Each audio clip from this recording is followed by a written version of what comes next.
બગદાણાના કોળી સમાજના યુવક પર હુમલાના બનાવની તપાસ કરવા માટે રેન્જ આઈજી દ્વારા સ્પેશિયલ ઇન્વેસ્ટિગેશન ટીમની રચના કરવામાં આવી.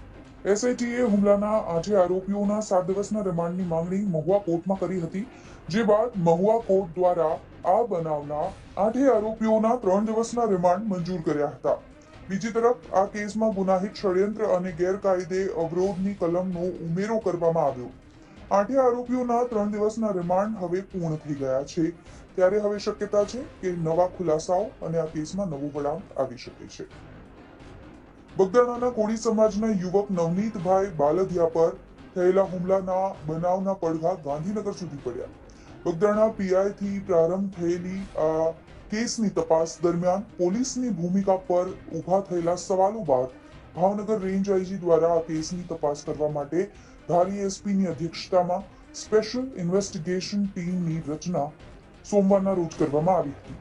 એસઆઈટી દ્વારા ફરિયાદ, નિવેદનો, મોબાઈલ ડેટા તથા અત્યાર સુધીની તપાસની 2 દિવસ સુધી ઝીણવટભરી તપાસ કર્યા બાદ આ બનાવના 8 આરોપીઓના 7 દિવસના ફર્ધર રિમાન્ડની માંગણી મહુવા કોર્ટમાં કરવામાં આવી, જે બાદ મહુવા કોર્ટે આ બનાવના 8 આરોપીઓના નાજુ ઢીંડુ કામડિયા, રાજુ દેવાયતભાઈ ભમ્મર, આટુ ઓગળભાઈ ભમ્મર, વિરેન્દ્રસિંહ જયરાજ પરમાર, સતીશ વિજયભાઈ વનાડિયા, ભાવેશભાઈ, પંકજભાઈ અને વીરુ મધુભાઈ છેરડાના સોમવારે સાંજે 4 કલાક સુધીના રિમાન્ડ છે એ મંજૂર કર્યા.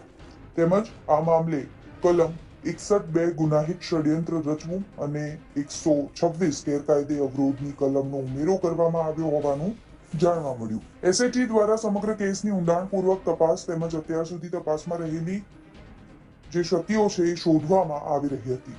આરોપીઓ સાથે અન્ય કોઈ સંડોવાયેલું છે કે કેમ તે દિશામાં તપાસ માટે રિમાન્ડ માંગવામાં આવ્યા. રિમાન્ડ પૂર્ણ થયા બાદ આ કેસમાં નવા વળાંક આવે તો નવાઈ નહીં. જોકે હાલ આ મામલે એસઆઈટી દ્વારા હજુ સુધી કોઈ સત્તાવાર વિગતો જાહેર નથી કરવામાં આવી, ત્યારે સૌ કોઈની નજર આ કેસમાં મંડાયેલી છે કે આ કેસમાં હવે શું નવા ખુલાસા થાય છે. Bureau report, Gujarat.